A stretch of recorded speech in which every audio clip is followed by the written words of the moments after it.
What's up, chat? How's it going, everybody? Welcome back to the stream. It's Tuesday. We're getting tactical today. And let me tell you about how woefully unprepared for this stream I am. Because I literally walked in the door into my studio coming back from Florida for the ATC Florida like 45 minutes ago. And I had to unpack my car, get everything out, set my computer back up, set all my shit up, make sure everything was hooked, it was linked in. So, yeah, that's how much preparation time I've had for this live stream. But we did it! We got in here! We made it happen! And we're going to talk about some freaking 40K. I kind of think that it might be fun to do a little bit of team tournament discussion, because this past weekend was an enormous weekend for team events. We had not only a lot of singles events go down, but obviously the event that I was at, we also had the Canhammer team event, and there were a couple other team events that also went down, I think, at the same time. So that might be kind of cool, but if anybody has any particular things that, any particular list that we want to discuss, then we can do that as well. So that's what we're doing. We're doing it live today, chat. As I literally set up my event search to look at the events that went down this weekend live on stream. My camera is not in the right spot. My face is underneath the logo. All right. Maybe we do a little rotato. You gonna do that? All right, let's do that. Inky is here too, my co-commentator. Inky, tell me about, tell chat what you think the best performing faction this week is. No, she doesn't want to. Not today.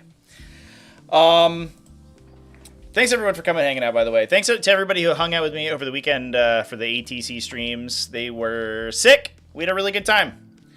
Yeah, I'm psyched about that. But,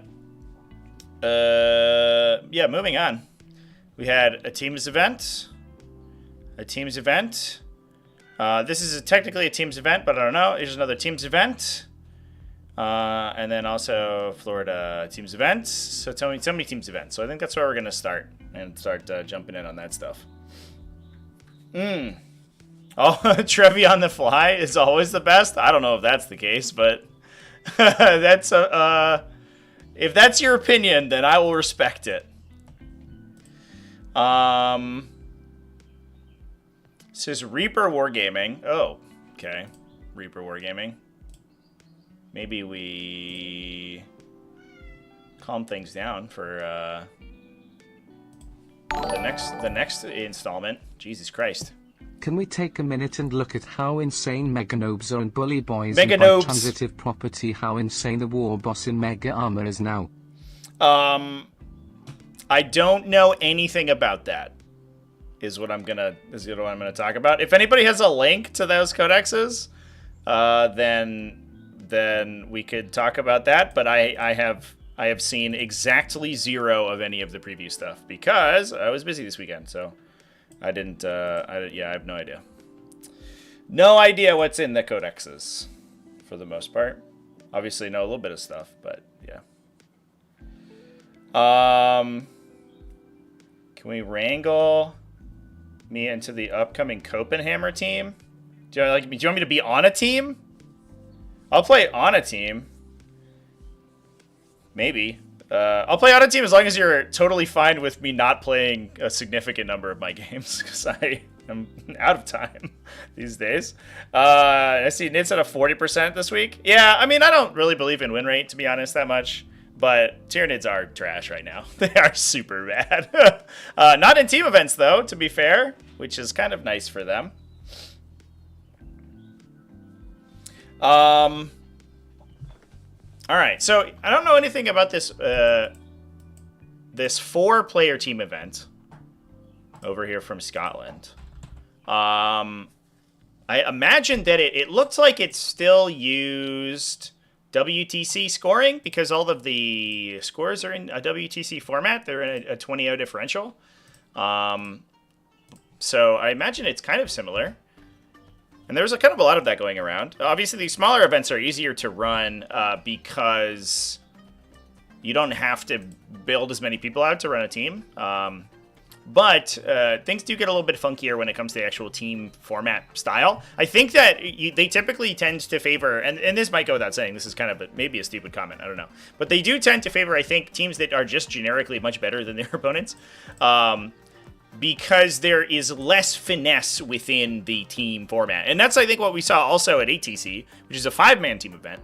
And you saw less of these super skew lists that you would typically see in an 8-player team format, because you don't need as many defender teams. So you're not like sort of dropping blind as often as you are with the 8-player format. So you're not trying to pin really particular matchups with super strong skews, and so a lot of the lists were much more well-rounded. And while we did see like armies that are good at scoring, so armies like Grey Knights and Tyranids on a lot of teams, they weren't necessarily like the Vanguard Onslaught, like super hefty skew lists that we've seen previously.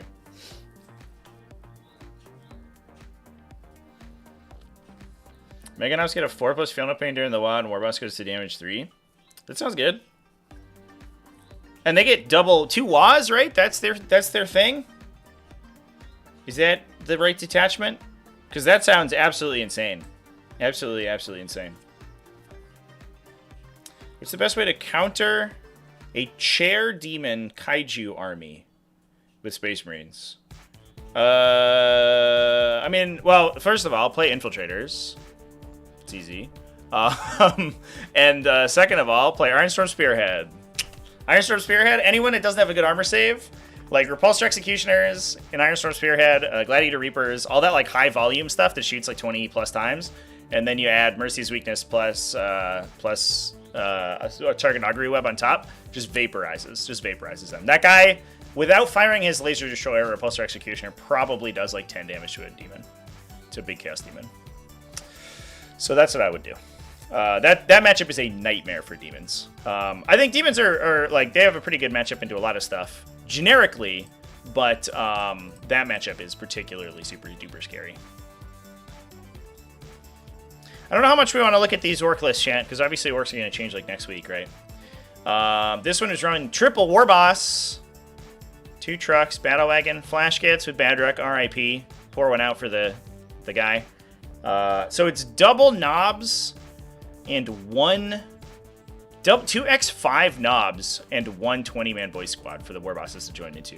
2 units of 5 knobs is really interesting, but I guess I imagine that one thing it feels like people are building for a little bit more often than they did previously is being able to counter. There's my music player. Being able to counter like MSU, and especially at team events, we saw a lot of units taken in that were specifically good against enemy scoring units. So you could deal with stuff like the Eldar list, the Liam Vissel style that's running 1 million units, right? And all these armies that are running, I don't know, like Gaunt's Ghosts, that are running like Calidus Assassins, that are running all these uppy downy units, so just Space Marine Scouts that are jumping everywhere all over the table to score you 1 million points. And killing those with smaller units definitely feels like that's kind of what you need to do. Otherwise, it is just running a bunch of Gretchen, which are great in the truck just for running up and screening for a turn. That's pretty solid. Mega Knobs for Gaskill to join into. Double Storm Boys for utility. But we saw some inclusions, like we streamed on over the weekend, Ignat Avadi running 18 Flamers in his Chaos Demons list. It just pops them in, and they vaporize a 5-man enemy like Objective Holder. And that's just their goal. That's just the job. Everyone's going to take units that are really good at scoring, and the Flamers are really good at that.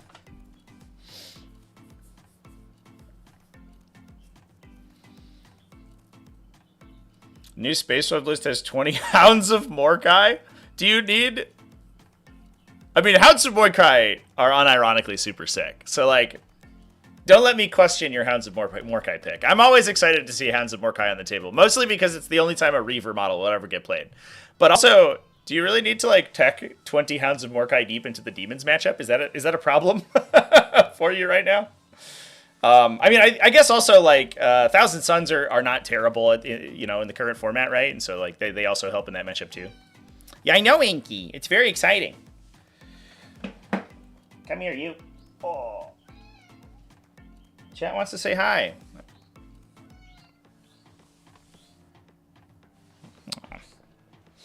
She's being shy today, chat.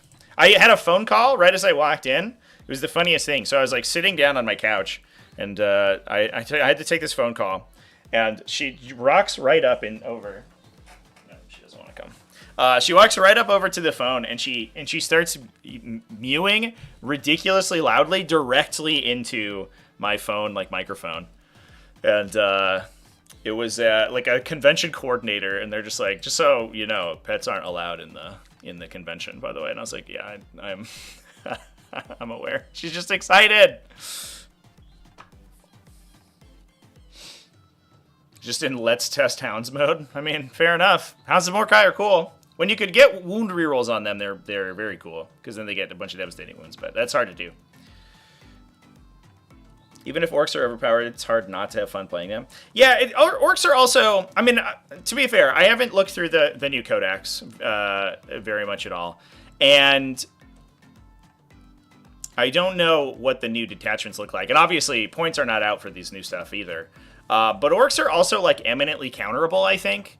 If Custodies don't see as much play, because it sounds like their codex sucks now, then... that's one of, like, the natural predators for orcs knocked down, and orcs may be super dumb. But if you can double or triple layer screens, orcs don't really have that much of a recourse for that. They kind of fall apart very quickly, which is unfortunate for them. This list is a Hypercrypt Legion, so... Oh, there's Lichguard, though! No way. Courtney Rhodes. My person. I don't know what pronouns you use, but Monolith with Lichguard. That is spice right there. Who's going in the Lichguard unit? Is it Imhotech? It's probably Imhotech. Yeah, almost certainly. Oh, that's cool! So they get Dimensional Corridor, so you can pop them out of the Monolith and then charge with them. I was going to brush this list off, but this is a classy list. There's 2x3 Locust Heavy Destroyers. We have the Arisen Tyrant combo with the Locust Lord. So he gives full hit rerolls to the team when they redeploy. No Plasmasters for the Immortals, which is kind of an interesting decision. And then 10 Lichguard. This list rules. Super cool. Super duper cool. And then you also get just regular Gauss Destructor Heavy Destroyers. They're like impossible to hide from because they can just hyperphase into line of sight of you if you're trying to hide from them. So very annoying. Alright, well that makes me happy. I love to see a little bit of innovation when it comes to Necron lists, because it's pretty cool.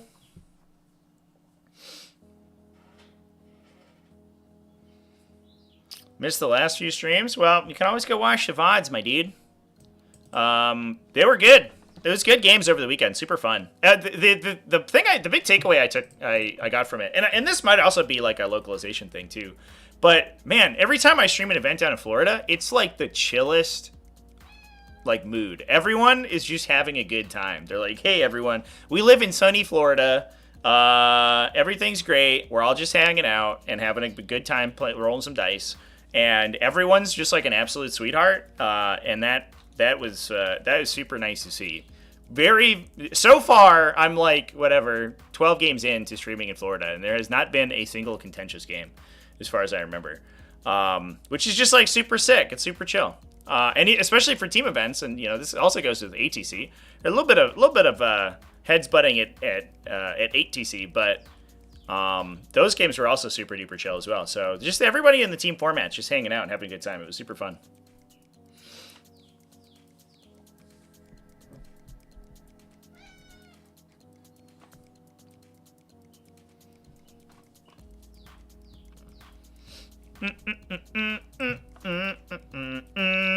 Slow flow, so flow represent? Hell yeah.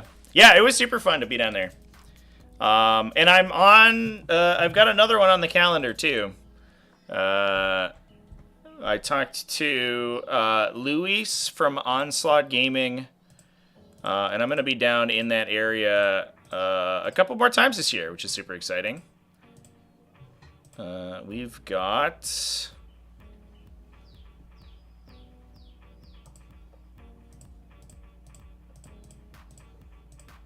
Gotta keep my dates straight. I will be down at Crucible in September. I am also going to be down there in Atlanta, not Florida, potentially in October. And then I'll be down there again for the NTL Florida. That'll be an 8-man tournament in November. So a bunch of times this year we're going to go down and hang out with those guys, which would be awesome.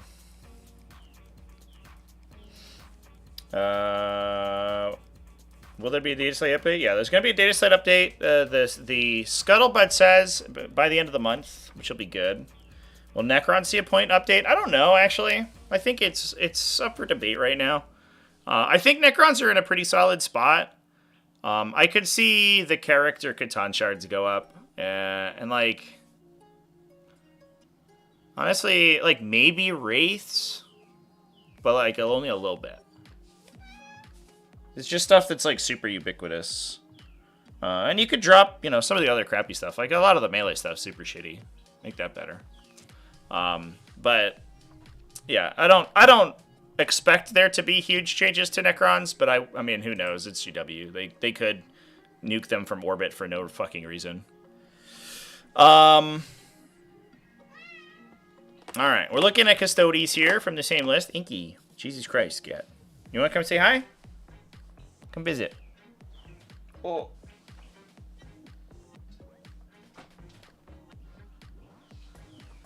There she is. Kitty.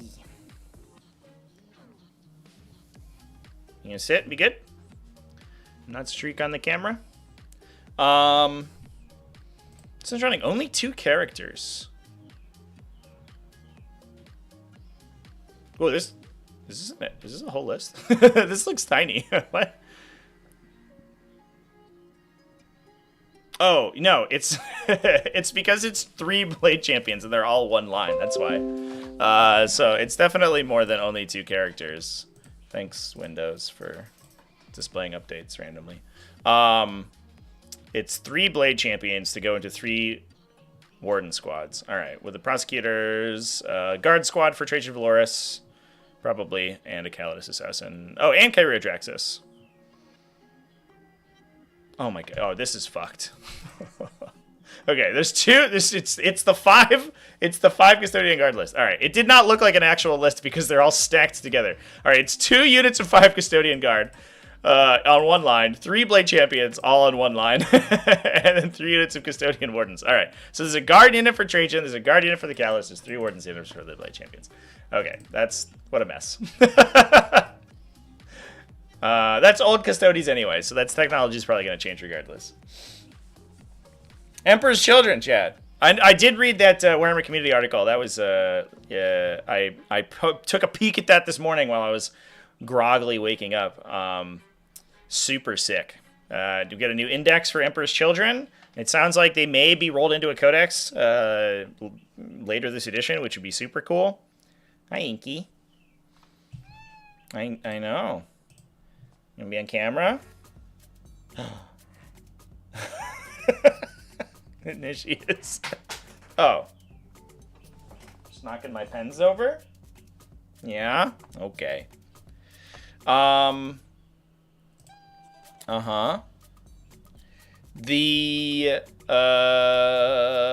Yeah, we got Berserker Warband as well. How many Lords of Skulls is the question? Oh, no Lords of Skulls. So this is kind of a classic list. Inky, if you keep knocking stuff over off this desk, I'm gonna put you in a shelter. Here, come here. I know. Oh, it's so sad. Just sit on my lap. All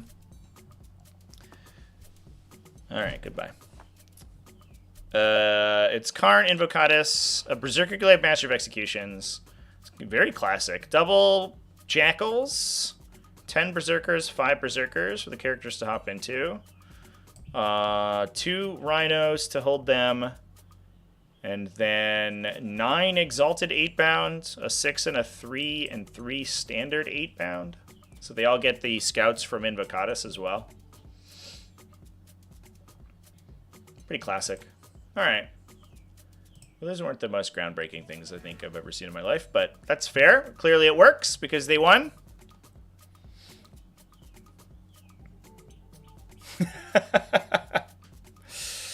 Double Rhino's weird. Well, it's because they had 2 Berserker units, right?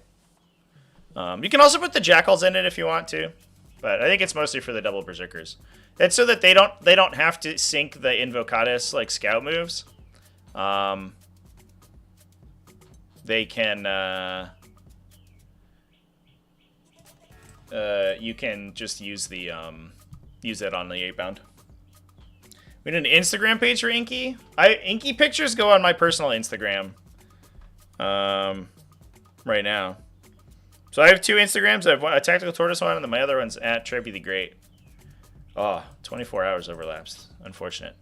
And that's where Inky pictures go. Team Blunt Force Trauma. So Canhammer team tournament. This one was streamed over by Joe at Wargames Live. And it looks like...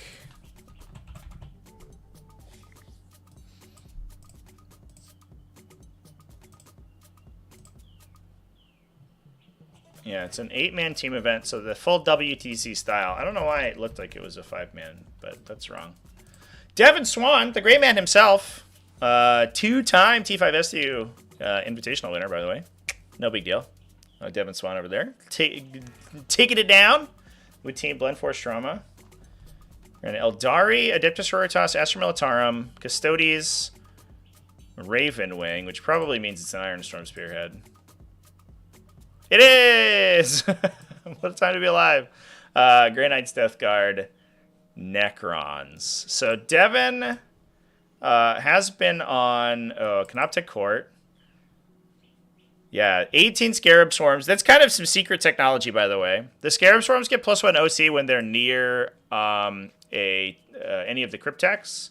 So sometimes you see Saraz. I guess we're not taking them this time around. We just have 1 Transcendent and then triple Technomancers. So they'll get the bonus when they're near the Technomancers. But sometimes you see Saraz, even though he has no units to buff in the army, because he's actually... That's another unit that I could see increase in points value. If we're talking about prospective changes in an upcoming data slate, I would actually kind of appreciate seeing Saraz go up a little bit. I think that guy...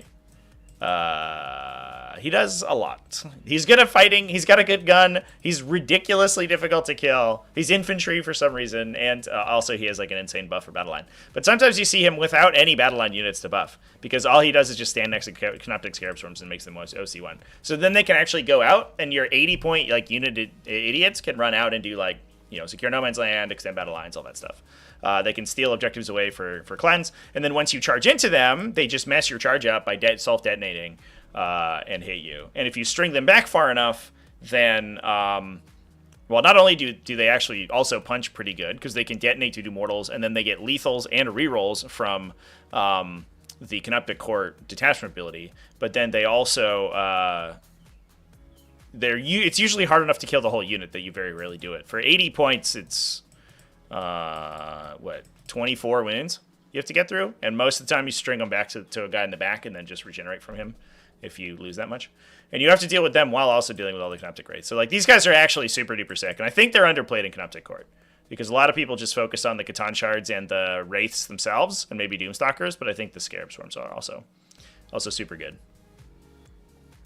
But again, it's another list. It's really good at scoring, so just real good for the team tournament format. You can just put it into a matchup where they can't kill it, and then you're like, all right, GG, I guess. Worst case scenario, we 10-10 draw, but I'll probably destroy you. Wow, Riley Tremblay over here. Actually, I didn't notice this until just now, but Riley Tremblay is good enough at 40k to actually like chess master 2 games at once, playing both Adeptus Sororitas and Astra Militarum. Dude, that's so impressive. That's amazing.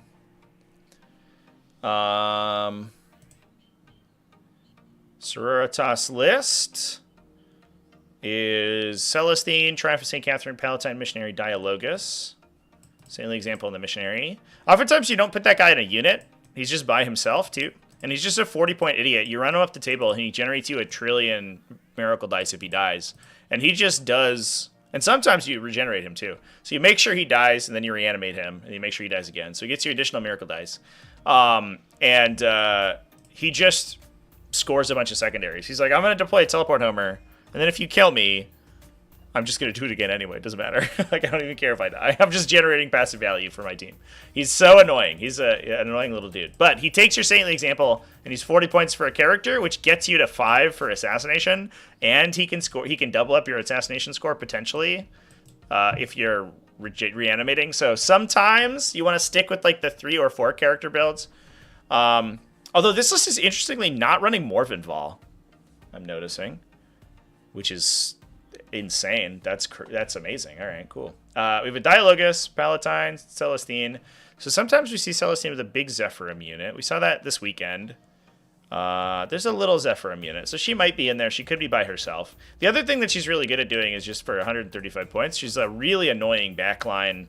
Like, I mean, first of all, she can hold objectives by herself pretty well because she automatically regenerates on a 2+. But you can also just use her as a backline harassment unit, and she can go clear out enemy like backline objective holders and stuff. She can make charges out of Deep Strike fairly reasonably with Miracle Dice, and then just goes in and like her unit will kill 5 or 6 idiots that are standing on an objective, and she doesn't die unless you put serious emphasis on it, and so she will probably just clear out all your utility units essentially by herself. Plus, she has a flamer too, which also helps. And we also saw a couple of places the Demonifuge running in the same capacity, and you can combo the two together to actually get like a lot of reach because they both deep strike. So you're forcing your opponent to screen out their whole backline between all of the Seraphim and Zephyrim and the characters jumping in against units that aren't really going to do that much damage. Which is a little bit annoying, right? You're like dropping infiltrators behind your army to just stop your opponent from getting easy points. They'll get points normally. The Seraphim could just run into their deployment zone if they need to, but it stops you from getting easy points, and it ends up like pulling resources from the front of the fight, which makes the matchup really annoying. We have 1 Battle Sister Squad, 2 Rhinos, no Immolators. But 30 Arco-Flagellants to hop into the Rhinos. 2 Castigators, 2 Institute Crusaders, 1 Exorcist. The Exorcist, I feel like, especially in the larger team events, having a little bit of indirect fire tends to help because it makes those matchups where you are, you're not... Oh, is Celestine in the Seraphim squad? I think she might be. I think she's actually in the Seraphim squad, chat, because we're running a big bolt pistol Seraphim squad. That's cool. I did not even realize that when I was looking through. Because those lists that run like small utility units with like 5 model units, I actually really hate to see any indirect fire on the table. And so some people just get scared of indirect fire and it like messes up their pairings. Double Penitent Engine, big Seraphim, little Seraphim, and a little Zephyrim as well. That's cool. If Celestine's in the Seraphim squad, that's actually super spicy. Because she regenerates them, so you can constantly be popping around to do stuff. Oh my god, chat. These are 2 different Tremblays. Ugh. I feel terrible now. I apologize. I apologize to the Tremblay clan. It's Rhett and Riley, and I fucking misread it. What a moron. What a big dum-dum I am. Alright. So Riley's playing Adeptus Sororitas. Rhett is playing Astra Militarum. Lord Soliantis, Tank Commander, Ursula Creed. No command squad. Who needs Master Vox, am I right? Get that out of here. Master Vox is for nerds. Just put your guy within 12 inches of everything. Or 6 inches or whatever. Infantry squad, a Torox. Bone Basilisk, 1 Bulgurn squad. Triple Kazarkin. Leman Russ, triple Manticore, double Scout Sentinels, and Pesticides. All right. Oh, triple Manticore. Yeah. So total artillery allotment is 1 Basilisk, triple Manticore. So we're really leaning into the indirect fire. again, which is not as advisable in a singles capacity, because sometimes you run into enemies with like mass lone operative or anti-shooting mechanics, or just really hard to interact with indirect fire. But very good in a team's capacity, because there's a lot of armies that simply can't play against this. Or armies that like just put so much forward pressure on you that they overwhelm the Belguim and the Khazarkin, and then they just like get on the artillery and you die. We saw some games recently with like World Eaters that did that. Basically, just like push the artillery back into the corner and be like, "Hey, we got our rhinos for a turn. The rhinos will eat one turn of shooting. Maybe you'll kill Angron, and then the 8-bound get to you, and then it's over. It's all ogre." But there are lots of more lightly armored armies, especially ones that are, again, relying on those little utility units that the artillery absolutely would destroy. Absolutely vaporize.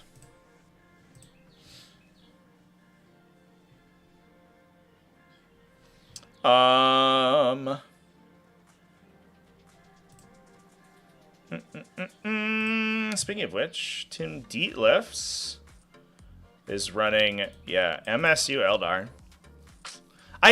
As much as I hate these styles of lists, chat, because like they're really annoying to play against and they're really strong.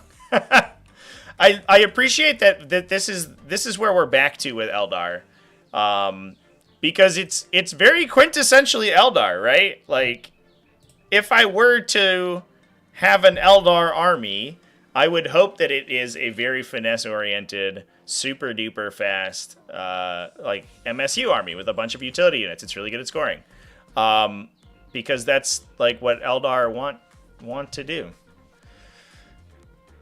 It's got a Phoenix Gem, Wayleaper, Avatar of Cain, Fuegan, easy peasy, 15 Shadow Specters. We're back to Shadow Specters. Even post-nerf, you can't stop the Shadow Specters. They'll get you. 15 Swooping Hawks, 10 Warp Spiders, and a bunch of artillery, and 5 Fire Dragons. No transports whatsoever. No vehicles at all besides the support weapon platforms and the Night Spinner. But again, a lot of artillery. Definitely helps. And just a ton of scoring. Kind of worst case scenario, we're trying to get to like a 10-10, which this list can probably do, even if it falls apart on primary, which it likely doesn't, because it has so much backline holding. And the Avatar of Cain's like a good sort of answer for mid-board stuff. You can score so much on secondaries just by jumping Swooping Hawks and Warp Spiders into your opponent's deployment zone every turn to do whatever you want. Like, you could Windmill Slam locked in deployed Teleport Homers, and I absolutely max it out with this list. Not even that hard. All right, any other interesting compositions we can look at here? Death Guard, or in an interesting spot in the team tournament format. I don't know if I have an amazing handle on their role, but it feels like they're good against the stuff that wants to brick in the center, right? Because all you want to do is get like max contagion on people, like do all the debuffs and then just one-shot them with Plague Marines or Death Shroud Terminators or something. They also do add a little bit of a shooting. Like, this is the composition that I think Death Guard have kind of settled on. Oh, hello. The like Destructors, Plague Burst Crawlers, Fetid Blow Drones. The Blow Drones are like good fast elements, fast for Death Guard, to get your contagion on people. And then Plague Burst Crawlers give you some indirect fire. And the Destructors you can wombo combo together with Boil Blight, I think is the Ignore Cover stratagem. Ignore cover against an enemy unit, contagion to enemy unit, and then you can reduce their saving throw. And anything that's like a heavy infantry sort of brick just gets vaporized by the Destructors, because you're firing those big autocannon shots that are probably wounding you on 3s, maybe even 2s if your toughness isn't great. And then they go to AP 3 effectively. AP 3 ignore cover, because they start at 1. They get +1 against infantry, if I remember correctly, and then they you can use the contagion for reducing enemy saving throws again, and then you can Boil Blight them. So you can throw an aggressor like on a 6-up save essentially, and they'll basically like one-shot an aggressor unit. +3 rhinos for all the Plague Marines, 2x5, 2x10 with the characters in them. And we're back to Plague Marines, yeah. They got a little bit of a nerf because I think they were a little too strong last season. But man, I think people moved off of them very quickly, but slowly are moving back because they're just such a good breaker in the center. If you can hold the center objective and contagion it, and then you get sustained 2 on the Plague Marine squad, they'll touch anything in the game and kill it. It's not even that hard. Hi, Inky. I know. A little bit of Green Knights from Jason Sparks. A Sigil of Exigence Grandmaster. An Inescapable Wrath Grandmaster. Oh, this is a standard Grandmaster, not a Nemesis Dread Knight. Oh, my God. Are we just on the table? Sick. Yeah. We ran 20 Terminators? Dude, what? This is just like an old school Grey Knight list. Holy crap. Okay. So it is 3 Nemesis Dread Knights and the Nemesis Grandmaster, but it's also running a bunch of Terminators. So it's good against that like lightly armored stuff. You have the heavy armor anti-armor shooting with all the Dread Knights, but if you need to get into the medium stuff, the Terminators can just do that. And with Sigil of Exigence, you can play really aggressively with the standard Grandmaster and then pull them off the table against incoming shooting. So if your opponent lines up to try to kill them, you get 1 turn of just holding down the middle for free, essentially. Hi, Cat. No respect from these animals, chat. You get none. I know. Yeah, you. I'm talking about you. You silly goose. Yeah. Please don't stand on the keyboard. Please don't push the microphone. No, Cat. Why? Why are you like this? We're trying to talk about Grey Knights. Come here. Oh. Oh, no. Oh, you're going to trip. God, you are uncoordinated as hell. Oh, just sit there. Oh, my God. All right. We had one more, right? Was the Home Nations also a team event? I think it was. Oh, this one didn't go up yet. Well, it was also a team event, but they don't make their placings live. Okay. What the fuck?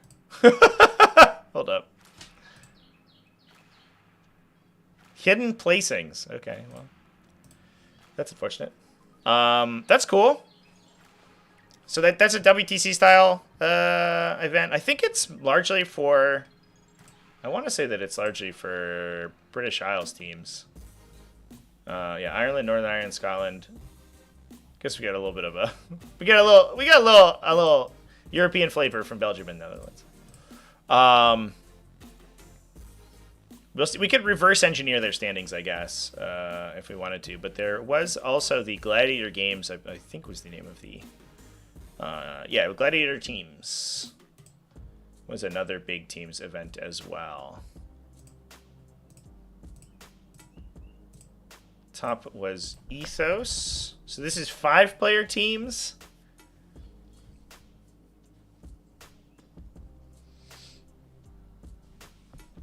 Kind of a spicy top team here. Drukari, Eldari, Militarum, Orcs, Adeptus Sororitas. It's very like I don't know.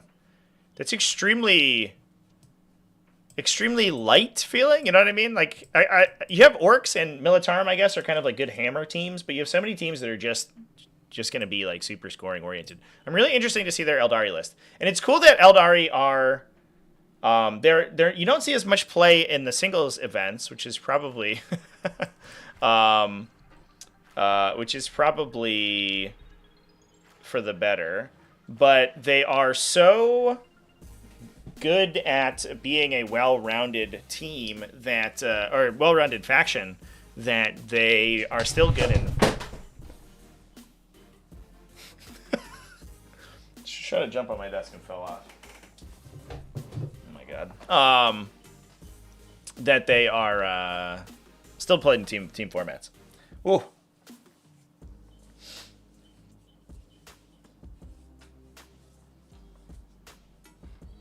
Is there a world in which running 3 Grey Knight Librarians in the Terminator breaks is a thing? So when you the Grey Knight Librarians are kind of in an interesting spot because you don't necessarily take them for the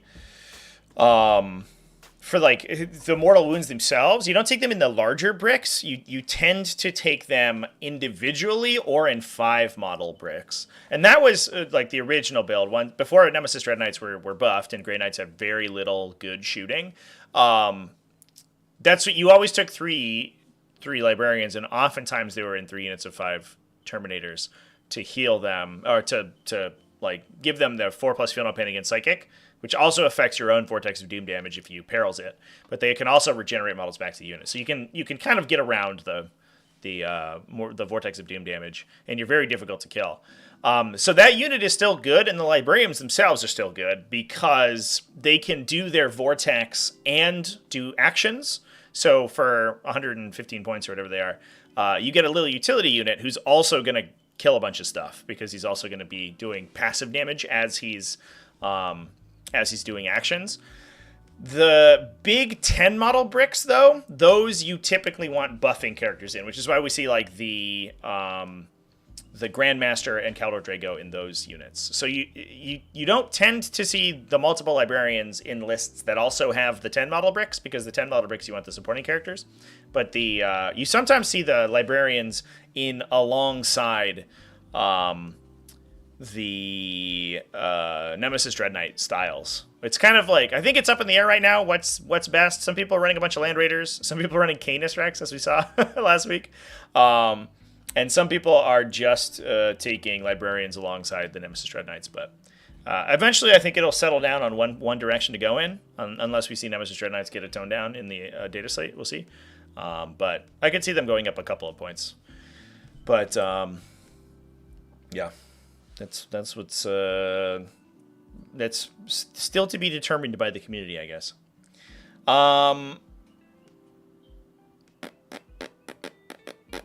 This list has Eldrad in it, so that's cool. Oh, 10 Fire Dragons and 5 Fire Dragons. We have a Falcon for one of the Fire Dragon units. So it looks like we're trying to maximize our we have Fuegan? Yeah, we do. So we're trying to maximize our rerolls on a single turn, right? Oh, we also have a Wave Serpent. Okay. So we can put the 10 in the Wave Serpent.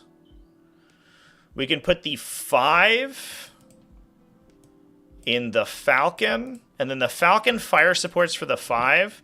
And Eldrad, I believe, if I remember correctly. I'm going to grab his data sheet because it's been a little while. But I believe that he can doom stuff to give you wound rerolls against it.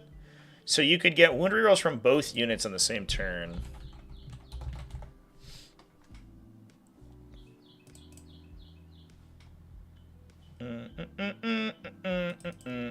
Oh, excuse me. It's +1 to wound. Oh, so you can stack them. That's even better, actually.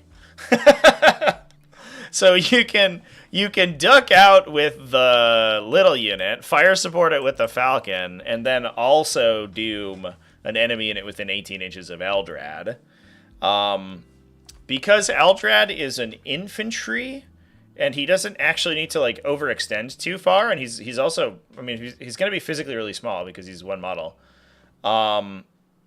You can also probably Phantasm him fairly safely, and you can fire and fade whatever the big unit is that you're shooting back into their transport. So you can actually sort of like keep everything. I guess you can't fire and fade back in the transport. You can fire fade out of line of sight to where the transport is, I guess. Can you Phantasm back into a transport? You can't. No, okay. But that's just an immense amount of damage on the 2 Fire Dragon units. Double Shadow Specters, Rangers, Shroud Runners, just 1 unit.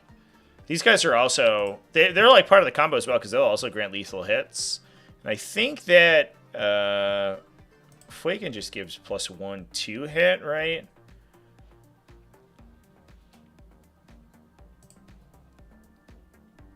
And you get rerolls with the Fire Dragons themselves.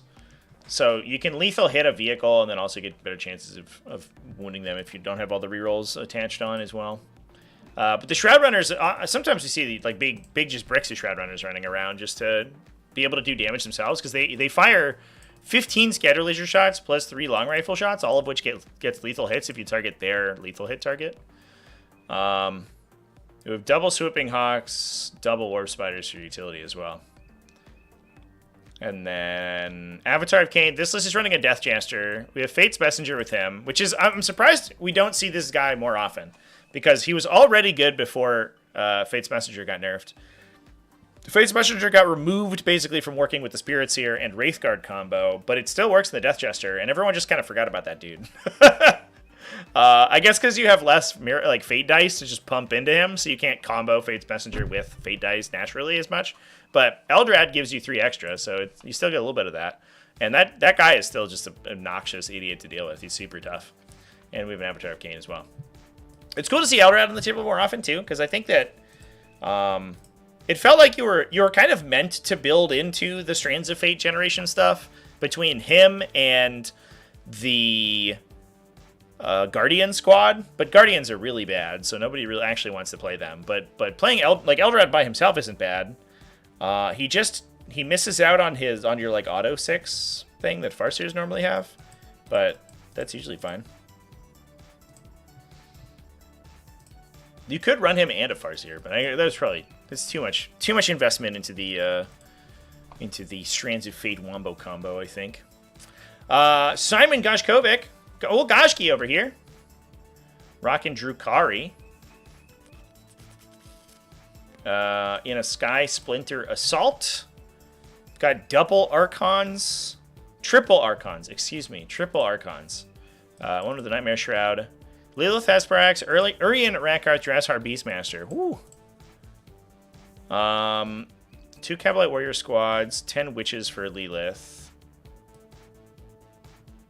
6 Venoms. 2 units of 5 Incubi. A Court of the Archon. 1 Chronos, 3x5 Scourges. So I guess we are putting Drazar into a unit of Incubi, unless we run him by himself, which honestly is probably not too bad. I don't think he gets his +1 to wound, but he's lancing anyway, so it probably doesn't matter.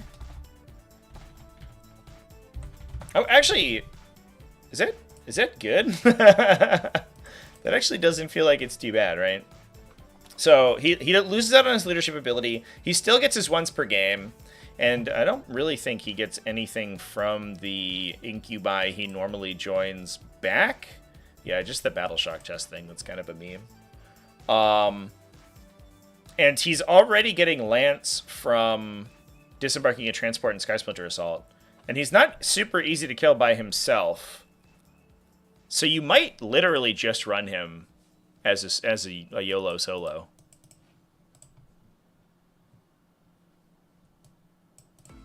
Seems good. I don't know. Cool. All right, Drazar. But then we also have a 10 Cavalite Warriors will probably attach with the Court of the Archon, unless that's going by itself with a Archon. And then a 3rd Archon goes into the other Incubi unit. And Urian Rathkarth also by himself. Is there like a list somewhere that's just a Drukari like solo, like a hero hammer? I guess most of their characters only really benefit from leading units. Their leadership abilities tend to be fairly strong. And they themselves don't really do that much. Yeah, the Succubus only does anything really when she's leading a unit. The Archon loses his reroll ability when he's not leading a unit. Alright, well. That would be cool, but that kind of feels like that's... That's died in the womb a little bit. But Urian by himself, because he regenerates himself, so he's really good at just standing on objectives for a bit. And Drazar, as we just talked about, are perfectly fine just hanging out all in their lonesome, which is kind of cool. I'm surprised you don't see that more often, actually. Jacob Warren running Orcs.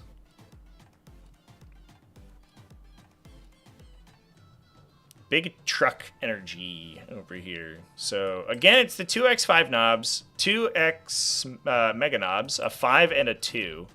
The 2 probably joins to Gaz, and the 5 most likely joins to the Mega Armor War Boss as well.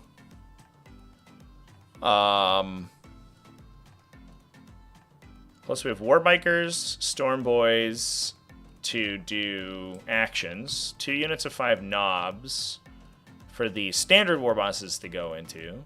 Flash Bits for Captain Badrock, Gretchen, and then trucks for everybody. Yeah, which is a kind of a classic truck list. I like the Death Killer Wartrike, the Super Cyborg Body guy. I think that guy he flew under the radar a little bit for a while, but he's just so hard to kill, and like nobody actually wants to attack him. He's like pretty decent toughness, and then a 4+ feel no pain. It's just like, God, I don't even want to try. I just want to go home. So he's good at standing on objectives and doing actions. He's not that expensive. The downside is he gives up assassination, but it's not the end of the world.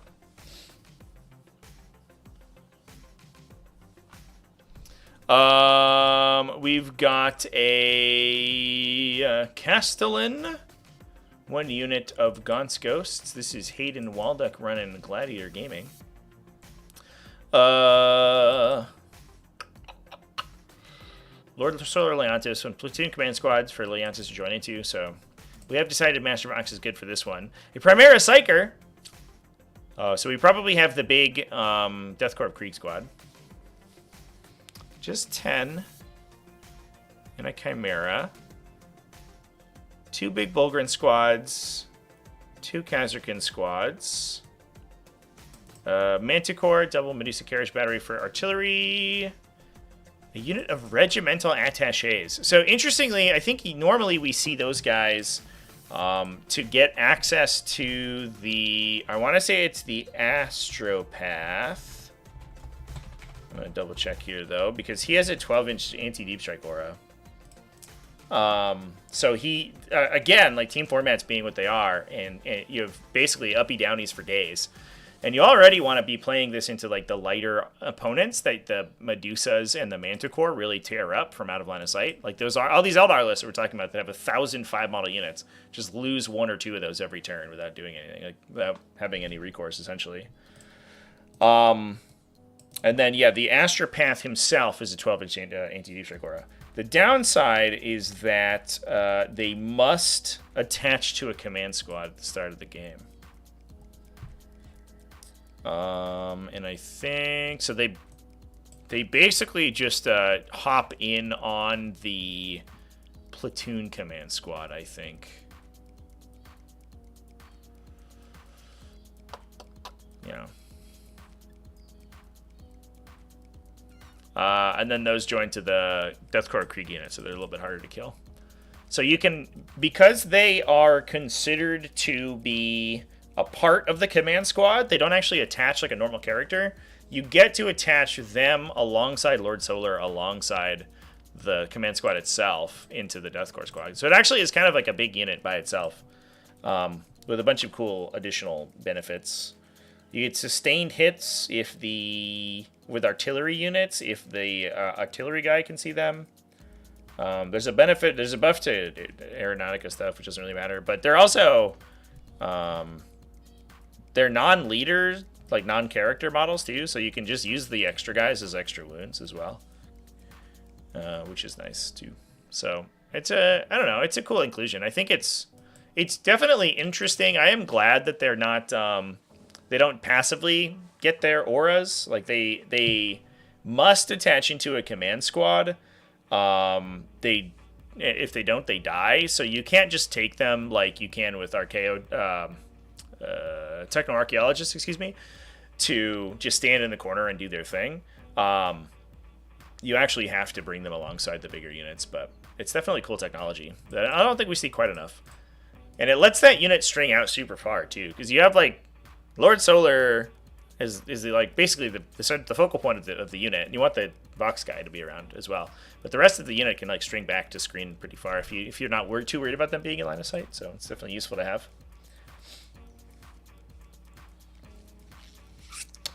Gaz got a huge glow up in the new Codex. Really, Gaz did? That's funny. Like I guess, I mean, we'll have to see what points values do. Because he's kind of like surprisingly inexpensive right now for what he is, right? And he's just like this big, ridiculously hard to kill like melee monster. It would be interesting to see if he stays at the same points value, and just got more effective. I would sort of hope that he is like better, but he's a little bit costlier because he definitely feels like you like windmill slam him into a lot of lists, just because you kind of like might as well take him. You're like, I'll drop like 200 points in this big dude with a 4 damage melee weapon that has a 2+ invulnerable save. That seems good. So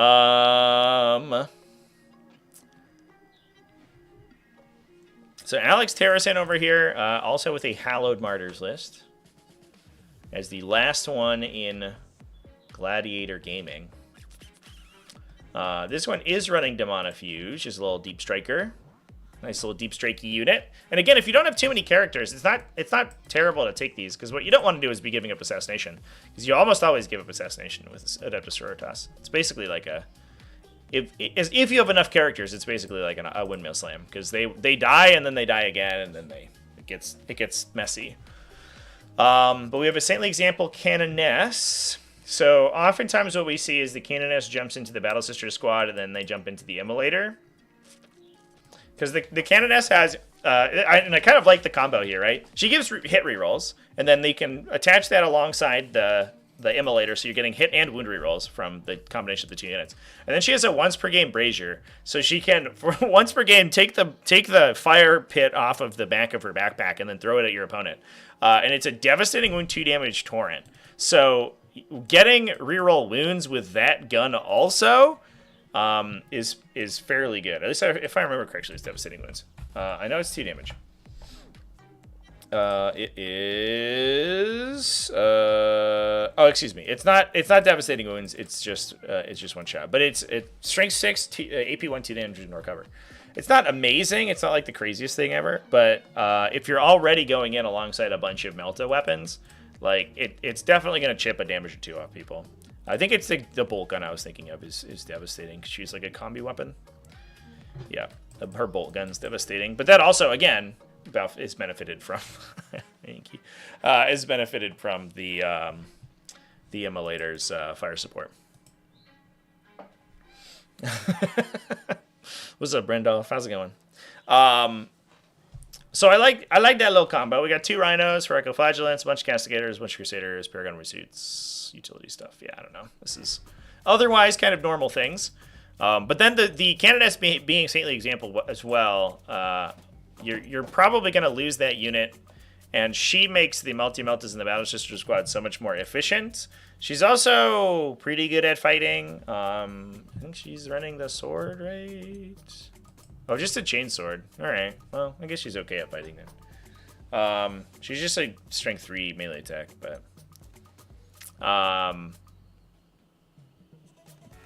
but she can hold down objectives pretty well, because you're going to Divine Intervene when she goes down, and then get your saintly example twice. Basically, regardless. But nobody wants to get shot multiple times by Sister's multi-meltas, so they always kill that unit. All right. Well, we got one more team event. I guess two more team events, right? Because we did not talk about the. Is this another one? How many team events do we have this year or this weekend? Holy shit! If it's like 1, 2, 3, if you count that one, 4, 5, 6, 7. Did we have 7 team events? Jesus Christ! It is team event heaven this weekend. So this one, I guess this was only 6 teams, so that's actually not that big of a deal. They were 5-man, so it's a 30-person event. Glasshammer Gaming taking things down. Good for them. Custodes, Grey Knights, World Eaters, Necrons, Eldari. So I think the Grey Knights, Necrons, and interesting that Eldari have been common across most of these teams too.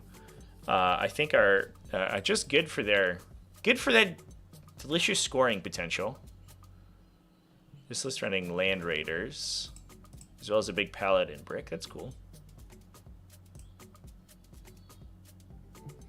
Necron's on a pretty classic Canoptic court.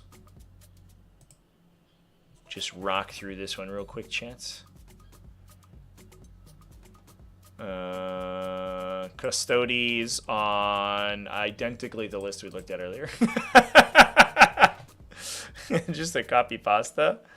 World Eaters is running Infinite 8-bound. Holy shit, okay. Angron, double Jackals. A 6 of 8-bound, 2 3s of 8-bound, 2 6s of Exalted, 1 3 of Exalted, 1 some Chaos Bond for utility. Yeah, that definitely, that feels teamy for sure. Because you're just gonna try to, you're gonna YOLO yourself into the matchups where they can't kill like heavy infantry, and then you're just gonna run them over. Sometimes you'd even see like a foot demon prince in this kind of composition to give them the 4+ invuln save, and they would just rock a billion idiots across the table. But obviously, taking more Exalted 8-bound also pretty good. I know, Inky. It's so exciting.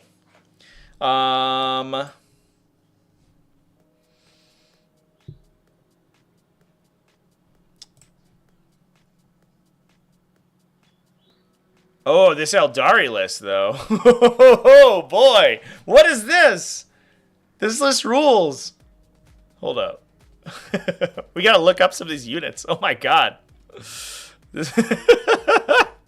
That's absolutely insane. Necron Awakened is slept on right now when it comes to teams. I know, baby girl. I actually, so at 8 TC, we saw it played quite a bit. I think most of the Necrons at the event ended up being Awakened Dynasty. Where do you want to go? Do you want to sit down here? Is that okay? And we saw a little bit of Awakened Dynasty over this past weekend, but I do agree. I think that it is, a lot of people just play like Hypercrypt or Canoptech because they're, you know, they're probably used to them already, but Awakened is definitely an entirely different beast that people are not like necessarily prepared for, and I think it's much better at like focusing very specific to targets that can't one-shot the Wraith units. Hi. I know.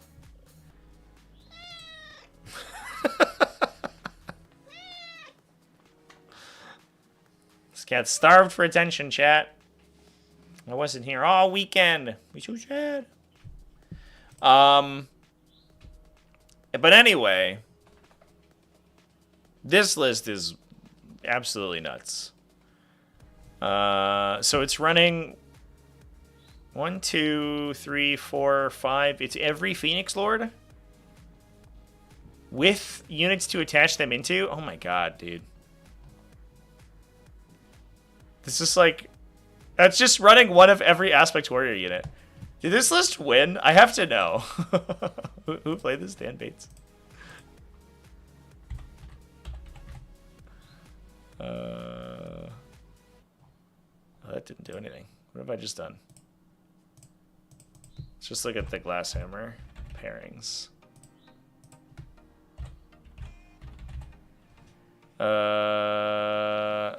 Lost in the finals. 11-9 against Astra Militarum. I mean, that's not even an easy matchup for Eldari.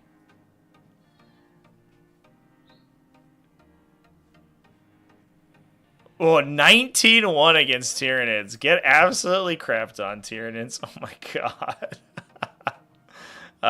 Got knocked out by another Astra Militarum. And 10-10 against Chaos Knight. So it did okay.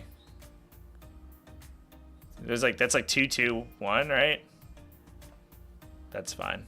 But, you know, that's okay. The list is cool. Inky does have strong views of the Necron meta. She's basically a Necron unit herself. She reanimates every morning. Oh my god, I also took a Crimson Hunter. What is it? Alright.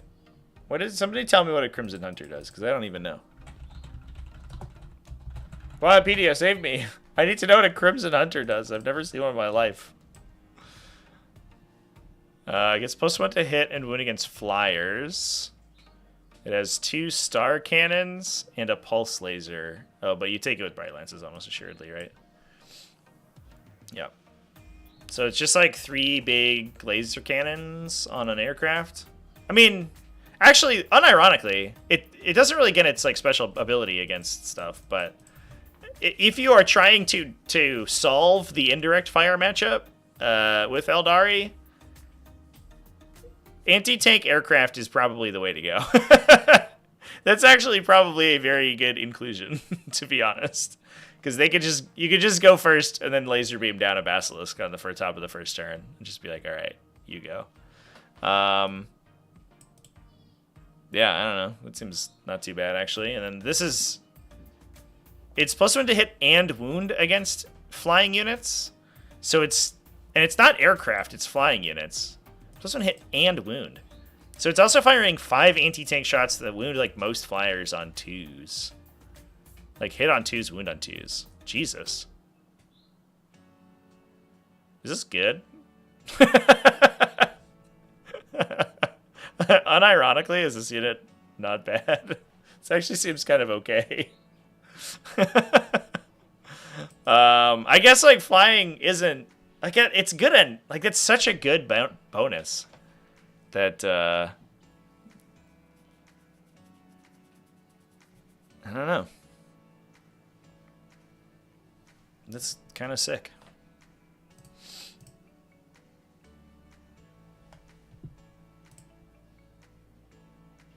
Like it's good enough that you take it for the occasional times that it does come into play. All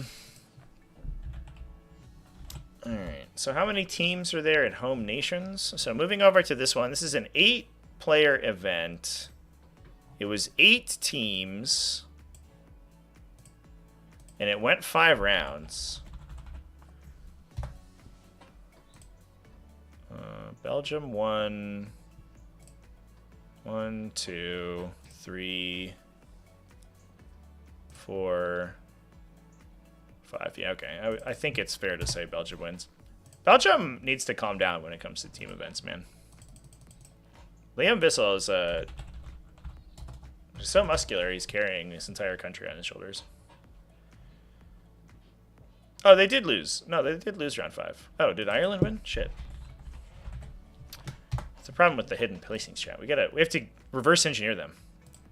They won the finals, lost one.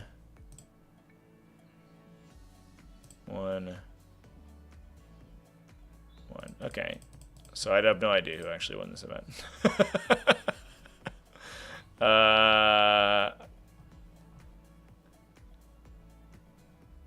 Oh, I saw the check mark and I thought it was a win, but that just means it's been submitted correctly. All right, so yeah, I don't know who is the top placer, but it is what it is.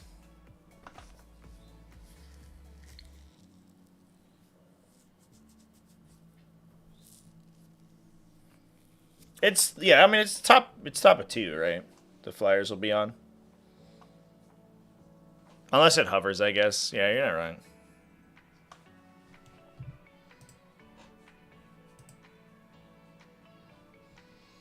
But that one doesn't hover, I don't imagine. Although, who knows with the Eldar stuff? No, that one doesn't hover. Yeah, so, yeah, it would be in round 2, I guess. But that's still, I mean, you still see stuff like the little interceptors played and the gunships for Space Marines played in the air so that they can see over intervening terrain. Like, I think it's still reasonable. Got a little Thousand Suns action from Liam Bissell here. I guess we'll do a quick gander at both the 4-1 teams.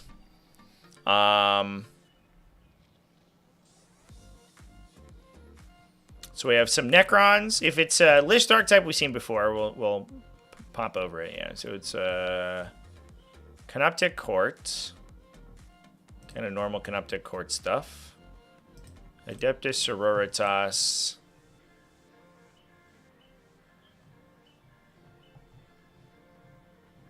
running Adeptus Sororitas stuff. Yeah, it's a little bit more MSU styled than the other list that we looked at. It's only 2 Castigators, 2 Arcoflagellants, but double Immolator, double Rhino. So we get to split both Battle Sister squads into 5s. So we get like a ton of additional units, and then triple Crusader, double Penitent Engine, double Seraphim, double Zephyrim. So we get 4 units out of the Battle Sisters, 4 units out of the Deep Strikers, 5 units out of these, plus the vehicles themselves. So we have lots of units to generate Merchandise from. We'll probably skip the Custodes, because we'll talk about new Custode stuff in the future. Unending Swarm for Tyranids. Deathleaper, Narrow Tyrant, a million Gargoyles. So it's 60 Gargoyles, 33 Narrow Gods, and then everything else is Unending Swarm, which I think is actually, like, unironically, is a fairly reasonable way to play this attachment, because it buffs these units so hard. Most of the time, I think people want to Windmill Slam playing 1,000 Gargoyles, or 1,000, like, Gants, but you get a very limited amount of use out of the, like, 4th or 5th unit of Gaunts you get, because you're probably not able to regenerate more than one. So you want to give your opponent 1 big unit of Gargoyles to chew on. They'll kill it. You put it in reinforcements, send the second one in, respawn the first one, and then, like, all you really want to be doing is recycling those 2 and whatever else, gets hit. And you can use the other stratagems on the other little guys if you need to. But the rest of the, like, the combo still works, right? Like, Tyranids, outside of occasionally wanting to have rapid regeneration, Tyranids, the Neurolictor, Execrate, Maleceptor, like, engine will just do its thing regardless of what else is in the list. And that's what we have. Double Neurolictor, double Maleceptor, triple Execrate. And that's just going to chill in the back and, like, kill all the heavy infantry on the table while you're movement blocking your opponent into their deployment zone. So I actually really like this version of Unending Swarm. I actually think this is probably the best version. Downside being that I don't know if it's that exciting.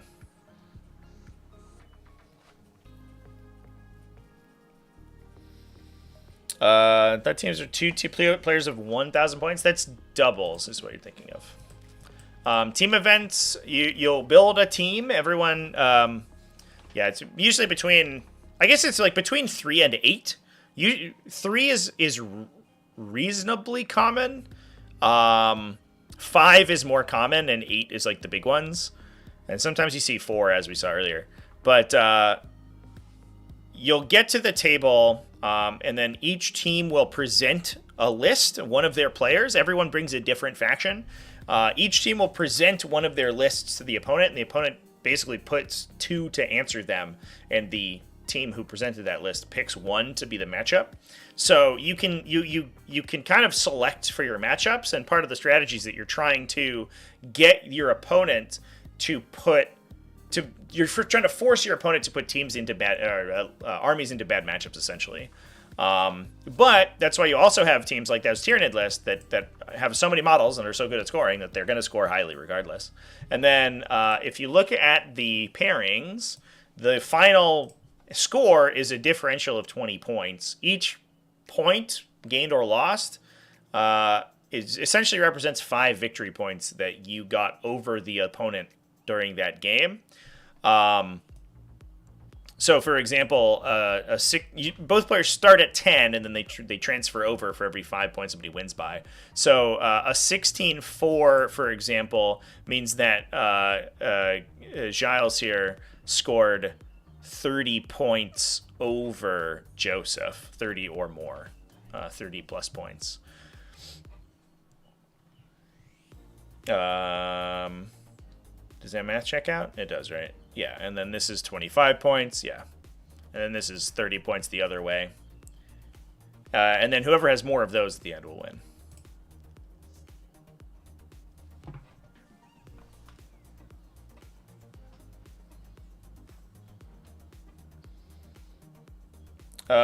We did talk about the cool Emperor's Children thing.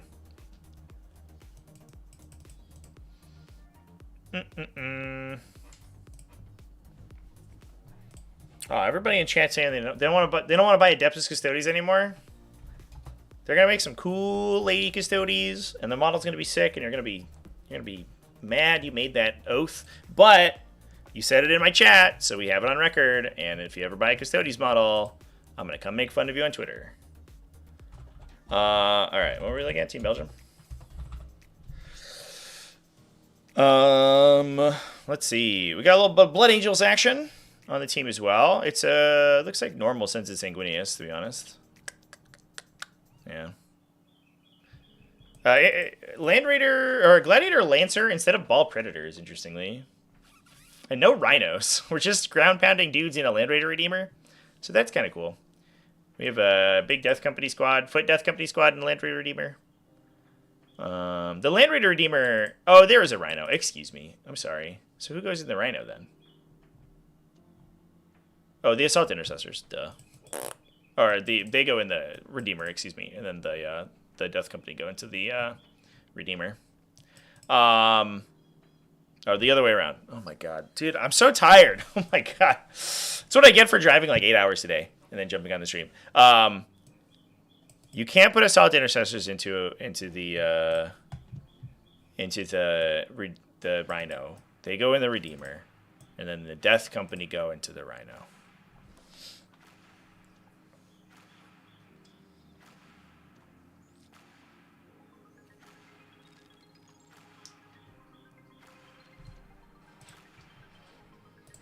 Got a little Chaos Knights from Tom Adriani. Running a Stalker. 1, 2, 3, 4, 5 Brigands. 1 Huntsman. Well, interesting. 1, 2, 3, 4, 5 Carnivores and some Nurglings. Cool, the Huntsman on sale. We don't see that guy enough. It's a little bit awkward because the Huntsman, it's the Stalker who gets the bonuses when enemies are by themselves, right? And the Huntsman's just a guy. He gets bonuses against monsters' vehicles, reloading wound and damage. But he doesn't hit on 2s is the problem with that guy. Just a little bit funky. Although he is a little cheap little boy. Got a nice inexpensive Demon Breath Spear in there too.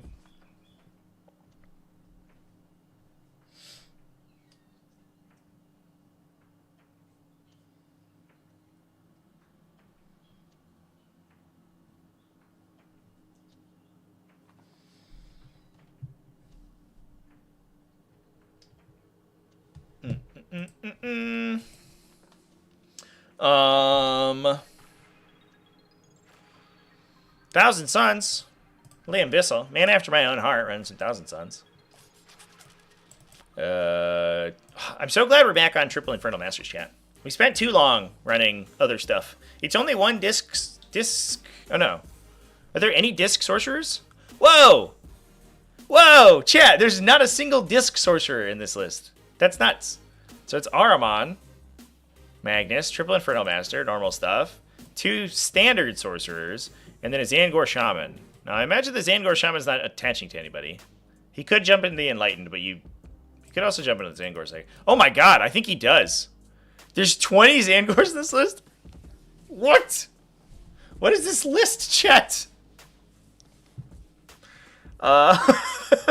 So, the Zangors are wild. Okay, I think that what we're doing with them is because we have the Umbralific Crystal on the Zangor Shaman. He can attach into the unit, and then they can teleport and Temporal Surge after their teleport. So you can put their OC2, so you can put 40 OC on an objective. If it's not entirely like 3-inch screened, basically. They basically 6-inch deep strike. It's not quite as good because you have to do a Kabbalistic ritual for it, and you can be screened more easily. But you get more optionality because you can move after seeing your movement phase. And they have a nice little invuln save. That's wild. I guess they also reroll charge rolls just naturally, which is kind of cool. And they get +1 to hit from the shaman, I think. Yeah. Oh, and a 5+ Feel No Pain. So they're not even the easiest thing to kill. They have a 6+ Invul and 5+ Feel No Pain. They're not hard to kill, but they won't go down immediately. You have to dedicate some actual work. And the Zangor's gun's not too bad either. That's nuts. That's insane technology. I love that. That's super cool.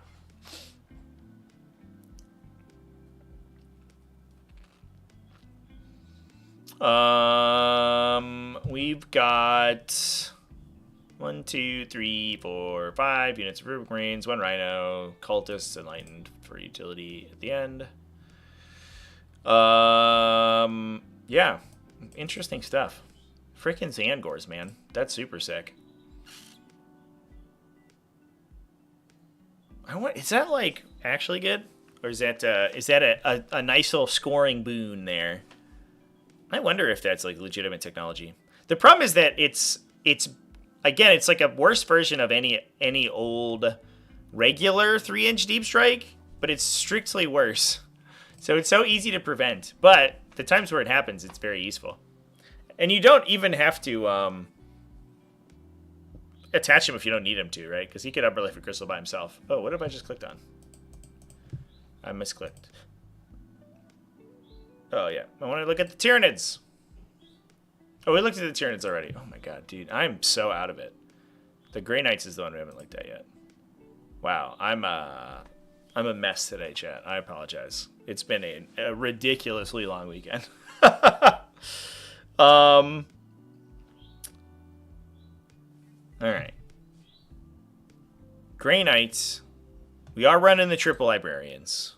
So whoever was asking about the librarians in chat, we got them. We got you. We got you covered. Here they are.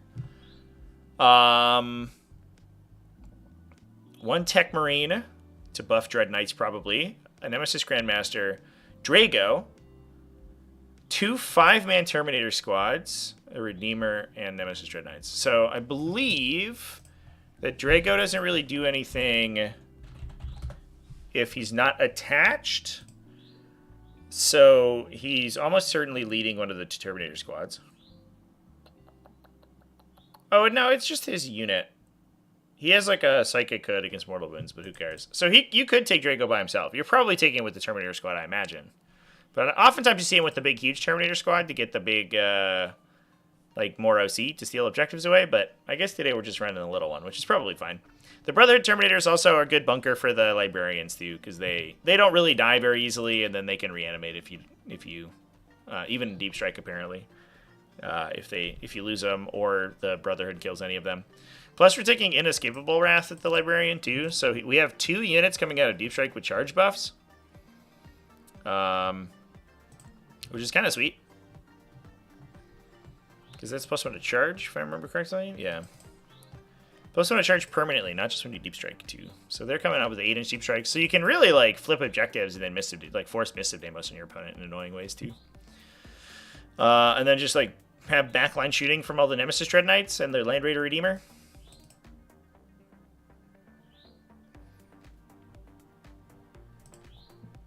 I wonder if you ever put anything in the Redeemer. I guess you could put the Librarian Terminator squad in the Redeemer, and actually threats fairly far, too. Which also seems good. When will we see a 6 Pink Horrors list? At some point, I'm sure we will. Alright, the other team on here is Ireland. Which went 4-1. Running Necrons.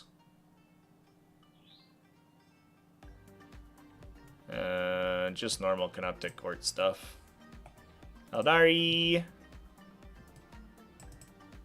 2 Artec Wayleapers. I actually really like this technology. I feel like you'd have to like restrain me from playing every Artec Wayleaper available were I to play Eldari. Yeah, this is like sort of similar to the lists that we looked at earlier. Almost identical, actually. We have a Wave Serpent, 7 Nightbringer, or Night Spinner, excuse me. But we have all the Shadow Spectre, Swooping Hawks, Warp Spiders, and we are disembarking Fire Dragons out of the Wave Serpent. So less indirect, more direct fire shooting. Chaos Space Marines chat. We got a little Chaos Space Marines action going on. That's cool. Abadabadoobadon. 2 units of cultists, 1 unit of legionaries. A Hell Brute.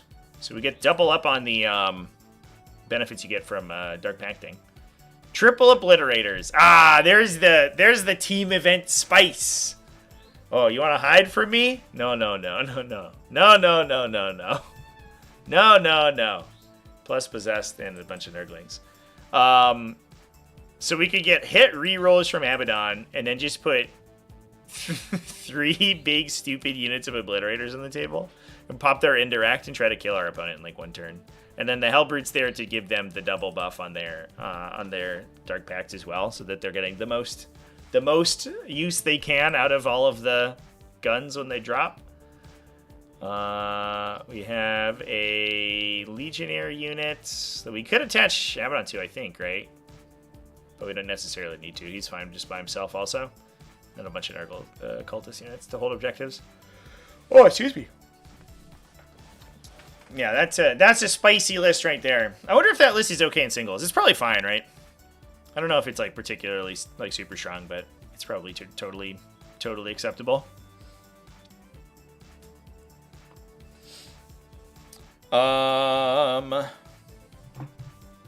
I expect orcs to stay totally wanky? I expect that we'll know more once we see points values, is what I expect. I have no idea what any of the new stuff is going to be.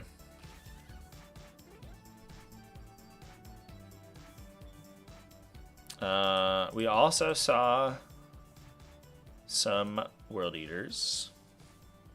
This is basically a normal World Eaters list.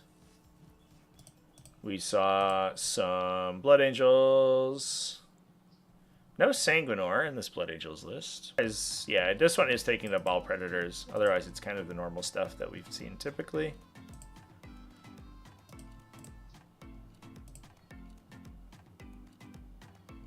Tom Mayer running totally normal Astro Militarum. Less spicy than the Chaos Space Marines. Dan Ahern with Chaos Space Marines. You're a gentleman of scholar, good sir. Although I would not enjoy playing against 18 or 12 Obliterators. That would probably kill me. I feel like I would die. I think that's all the team events for the weekend, chan. Kind of cool stuff. A little bit of spice in there. I like the sprinkling of spice. A little bit of a sprinkle. It feels like... Oh my god. Was there another teams event? Holy shit. There was 8? There were 8 this weekend? I just totally skipped over this one? Are you kidding me? Jesus.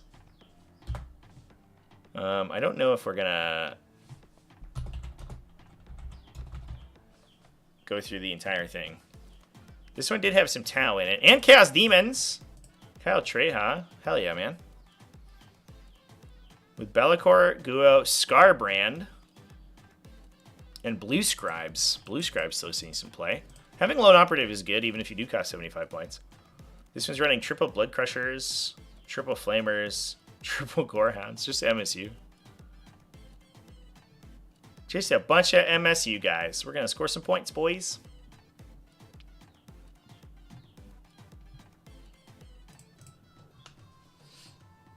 Yeah, it was like ridiculous teaming. Everyone was teaming up this weekend. Anna Hacken played some Tau. This is old Tau. I don't know how much we want to talk about old Tau. All right, chat. People were talking about Battle in the Berg. What was going on at Battle in the Berg? Or Bedlam in the Berg, excuse me. Jesus Christ.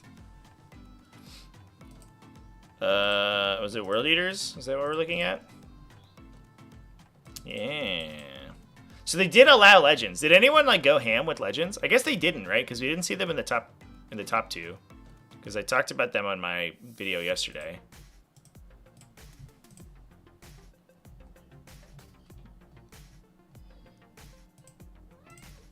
You can't just allow Legends and have like nobody show up with Fire Raptors, right? Like, come on. If there was only one Super Mimi Legends lists, Bedlam in the Berg players. I'm gonna be honest. I'm gonna be a little upset with you. At least take like some of the little stupid units that get unlocked. You get like tyrannic war veterans and stuff. Take that stuff.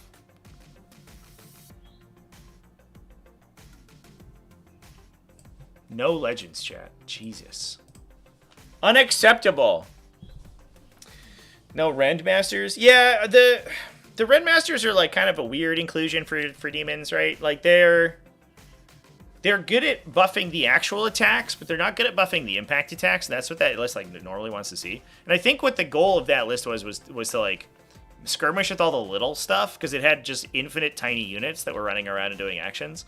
And so it didn't really care about like buffing against single hard targets, because you would just put Scarbrand into them if you like needed to kill something big. I think that Rendmasters are good if like the whole goal is to hit you with corn guys and kill you with those models, but just the little units without the characters in them, the Rendmaster doesn't actually buff them that much because he doesn't affect their mortal wounds, and that's where like 80% of their damage is coming. But they also, don't forget, they do get the buff from Angron. Angron gives them +1 attack. Not Angron, Jesus, I'm looking at a War Leaders list. From Scarbrand, excuse me. Scarbrand gives +1 attack to non-monster corn demons. So he affects the Hellblade, the 2 damage weapon, on the Blood Crushers as well.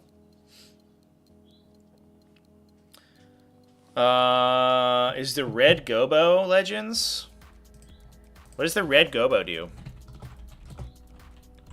I mean, orcs have like some insane legends, right? I made a whole video about the stupid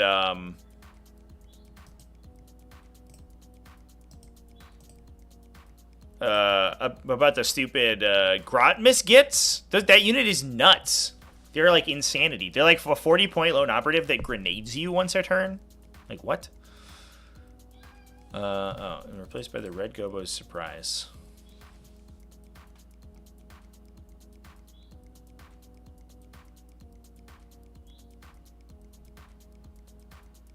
Is this Legends?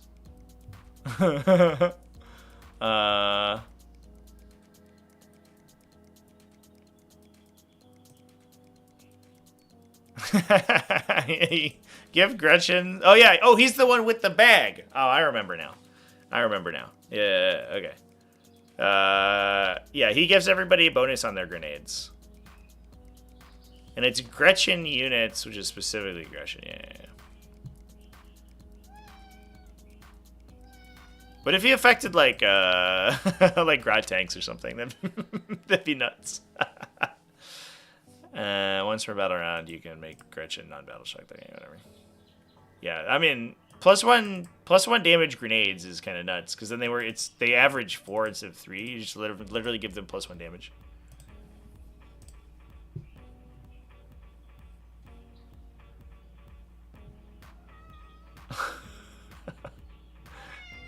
Oh, Inky. I know, it's so sad. Do they have the Grot Misgits over here? Jesus Christ, cat. You need to calm down.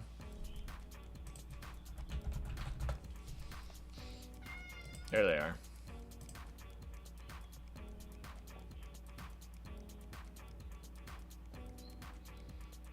Yeah, so he grenades someone every time he moves. It's every time he moves and also charges. So like on Wa turn, when he advances up to somebody, he moves 10 plus d6, gets within 3 of you, does grenades you. It's literally a grenade. It doesn't actually grenade, which is good because you can use it additionally. It doesn't cost you CP or anything. I guess you can't use it with grenades because it would be in a different phase anyway, so it doesn't matter. But then he charges you and he does it again. So he's averaging like 6 mortal wounds. This is, I don't know. The Red Gobo seems okay, but this guy's like unironically super duper duper turn.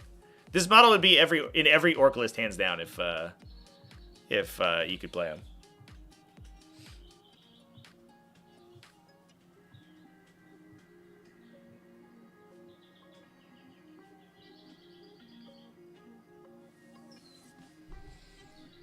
Oh yeah, the custom Stampa, is that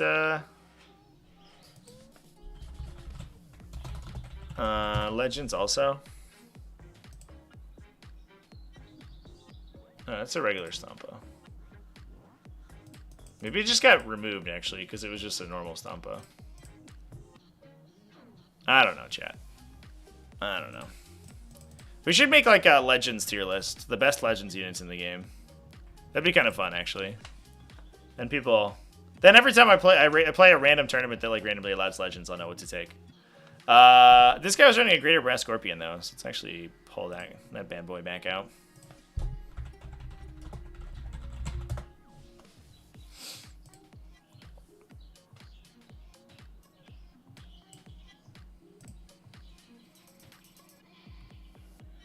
So he's got a 4+ penalty pen against mortal wounds, a T12 with 26 wounds. So he's a knight plus, I guess. He's a big knight, basically. He moves over to small terrain, which doesn't actually really matter. He has 6 strength 6 attack, or 6 damage attacks, or 18 2 damage attacks. That sounds like kind of nutty, right?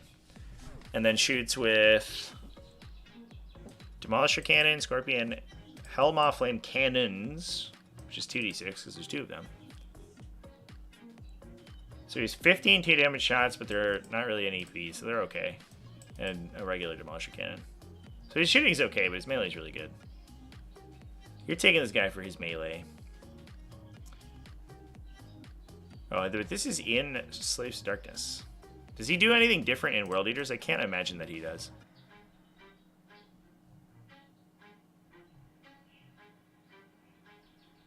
And then you can make him kind of insanely fast, right? Because he moves like 12 plus d6.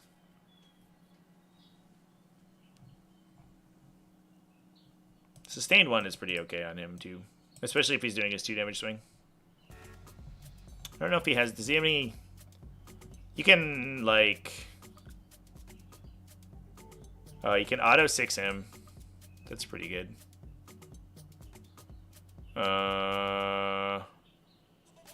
Yeah, and you can -1 damage in melee him. That one's also good. It's cute. It's cute. Plus, alongside 2 Lords of Skulls, just YOLO into people. What's up, everybody? Plus, he's getting rerolls from Angron, probably. Who can kill 3 ridiculous knights who are killing your whole army? Probably not most people.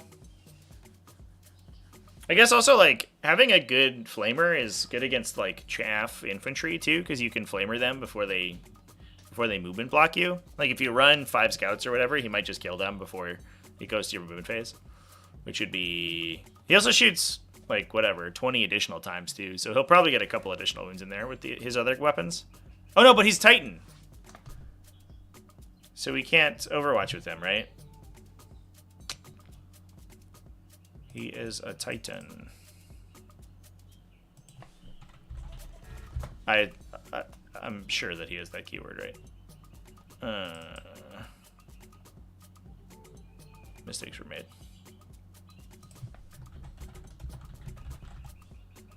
I have no idea what happened there.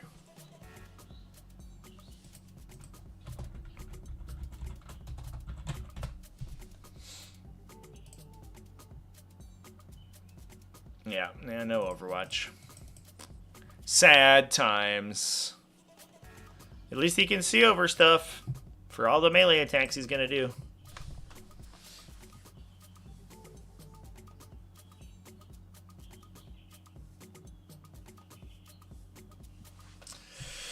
Alright, chat. Well, that's cute. I am disappointed by all those other players who didn't want to, who didn't take any cool stuff. Greg Burnett, though, running Brass Scorpion, proud of you, buddy. Nobody else took Mimi Legends units. Despicable. Despicable. Get good. Anything else you want to take a peek at before we close things out?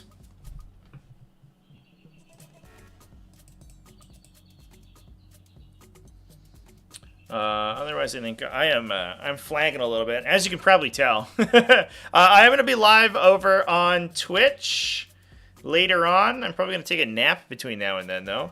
I have a game against Astro Militarum. I'm playing Space Wolves. The Space Wolves list that I did a Patreon video for. with Terminators in it. We're going to be playing that against some guard. We'll see how we do. I think it should be okay. I mean, I haven't played Space Marines in a hot minute. Actually, that's not true. I haven't played real Space Marines in a hot minute. I've been playing tactical squads. So we'll see if I remember how to use Gladiator's Task Force, but it should be fine. I think it should be an interesting game. I'm excited. That's going to start at 9 p.m. U.S. Eastern Time. Oh, woo! So I am... that's about... Or 9:30, excuse me. So like 2 hours and 45 minutes. From now. Or 3 hours and 45 minutes. 3 hours and 45 minutes.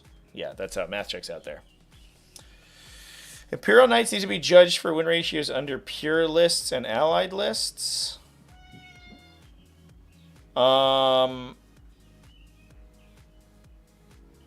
don't think I agree with that. I think the opposite should be true.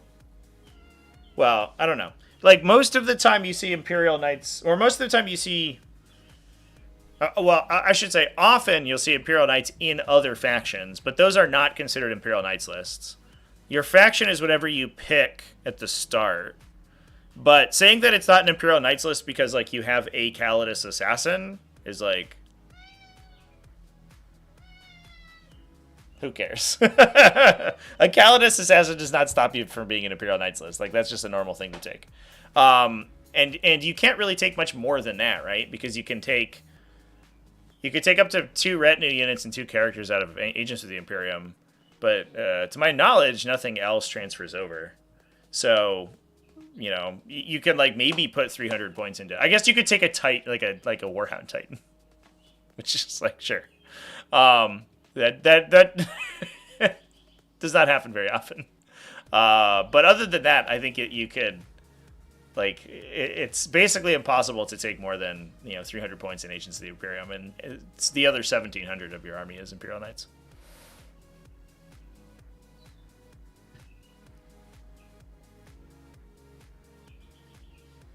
I mean, it's cool that you did good without an assassin, but I don't, like, an assassin, I think that part of the intention with any of the, or most of the Imperium factions, I shouldn't say all of them, but I think that part of the intention with the Imperium factions that have less of a unit stable is that Agents of the Imperium can shore up their weaknesses. And, like, eschewing that is just shooting yourself in the foot. You're not, like, you're not, like, I don't know.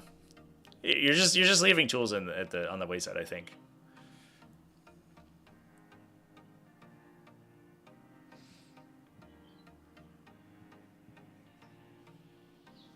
Well, I mean, also, like, even at that, even with taking allies, right? The faction's not doing, like phenomenally well, right?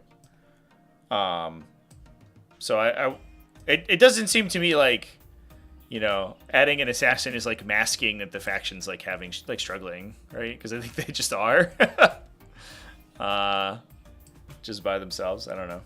I'm not really sure I understand the... the hatred of allied units in a Knights list. The other way around, I understand it, right? If you're, like, playing Grey Knights, whatever, and your list is, like, entirely based around Canis Rex, or, even Chaos Demons or Death Guard that are running, like, a bunch of Brigands or something. You're like, yeah, that is, like, transformationally different than their classic build. It's, like, clearly the intention is that that's an option that's available to you. But it is fairly different, but taking one character in from Agents, it's kind of whatever. That just feels like how the faction's meant to be played. Because they don't have any good scoring unless you're taking Agents, and I feel like that's just part of it. It would be cool if they had, like, their own utility units, but they get them from Agents, so they don't really need them. Anyway, chat, I am going to... I'm going to go ahead and close things out. I'm too old. It's just Boomer Hammer. Yeah. Maybe it is. I'm so set in my ways, chat. I think allies are okay. It's funny, like, I don't know.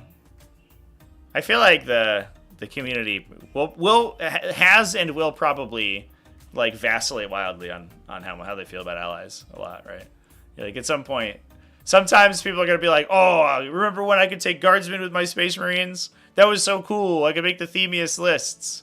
And you're like, "Yeah, I guess so." But also, it was like often broken and like wildly complex. And then like as soon as you get to that position, everyone's like, "Oh, I'm tired of the loyal 32 being in every list. Can't we just go back to having one faction?" And I feel like 10th edition's a very good happy medium between the two. Occasionally, you have some allies. They can support the factions that don't have those tools in their arsenal. And like you have factions that like their entire point is to ally into other factions, and I think that's like sweet.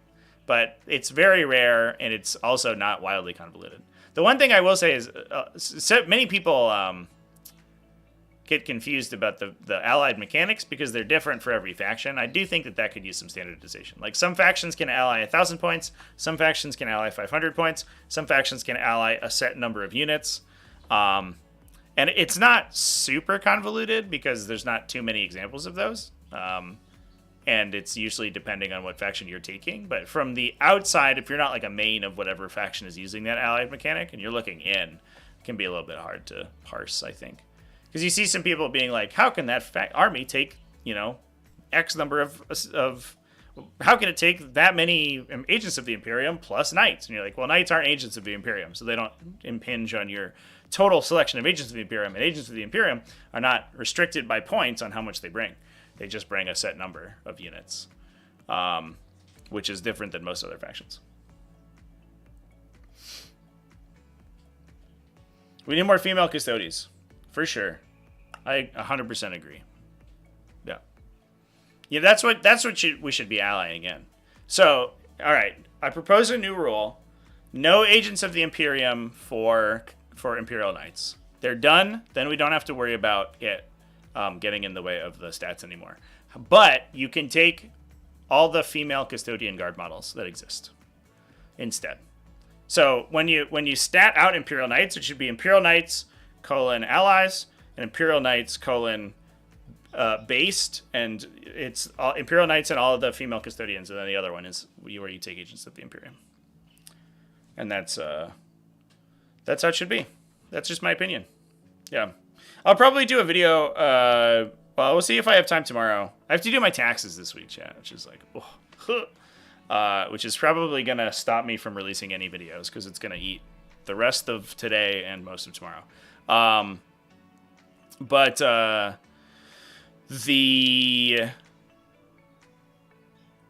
going to do a video on the Soul Custodian thing because I think that, I don't know, the discourse is stupid. And I think that, I don't know, people are just approaching it in like the dumbest ways possible from every angle, from every single angle. It's just insane and dumb. So I don't know.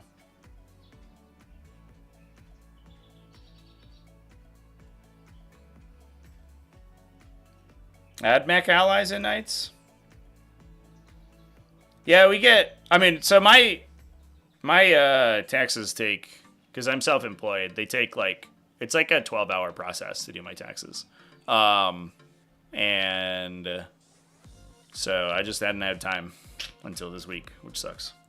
Which is a little unfortunate, but I don't know. We'll see how it goes. Is he Asmongold's take? I'm going to tell you what, chat. And this is not to impinge on Asmongold, but I don't give a shit what Asmongold's take is. That dude plays fucking World of Warcraft. Who cares what he thinks about 40k? Even if he agrees with me on every single point. Go play World of Warcraft, Asmongold. What are you doing? Oh my god. Well, yeah, I have to expense it. I have to like file all my expense reports. So I have to go through basically like every business expense that I had over the last year, and then I have to categorize it specifically. It's not even Massachusetts thing; it's federal stuff. And I have to assign it a category for everything that I purchase, which is fucking nuts. And then log it all and make sure I have receipts for everything. It's like a fucking mess. It's so bad.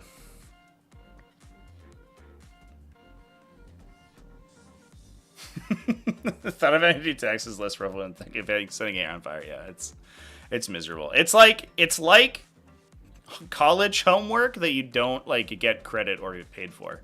It's so frustrating. It's just really annoying because I'm like, I should be billing someone for this because it's just doing busy work. But whatever.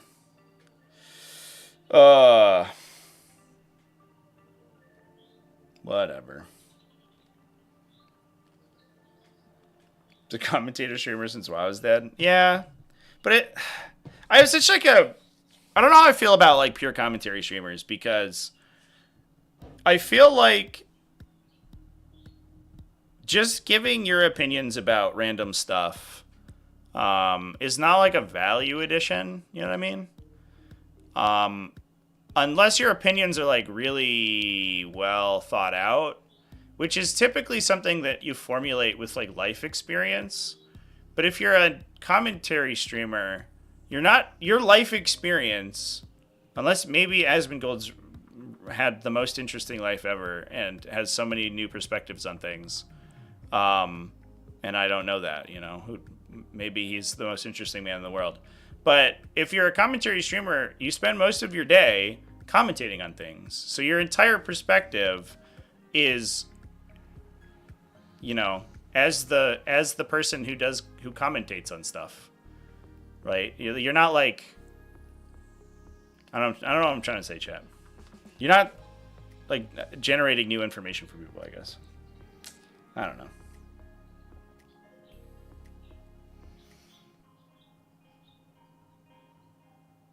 Get the new Duncan refreshers. I get it. I kind of like don't want to. I'm in New England. We survive entirely off Dunkin' Donuts. We don't like when you turn on the faucet, water doesn't come out. Like Dunkin' Donuts iced coffee comes out. But every time I open fucking Google Maps to go anywhere, like they have so many ads on Google Maps now. Like you see every Dunkin' Donuts pops up and is like, get the new refresher. And now I just don't want to on principle. Now I'm like, no, you can't make me Dunkin' Donuts. But it's good to hear that they're good.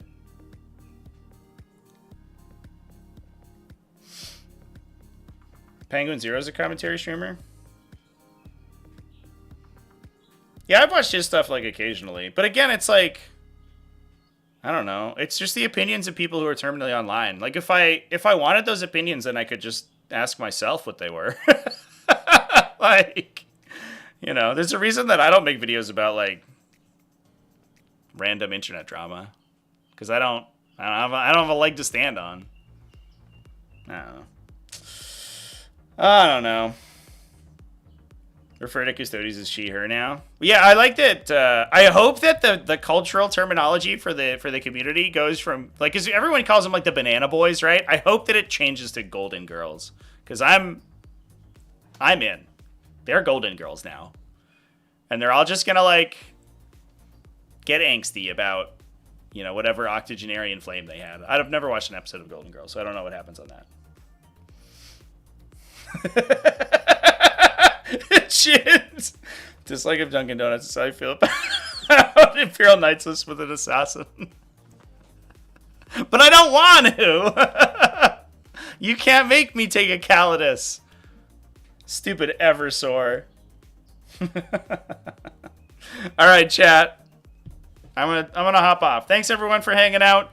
If you want more of this, over on the Twitch in 3 hours and 30 minutes, I will be live again. But I'm gonna go get some food and I'm gonna take a nap, and then we'll be over there.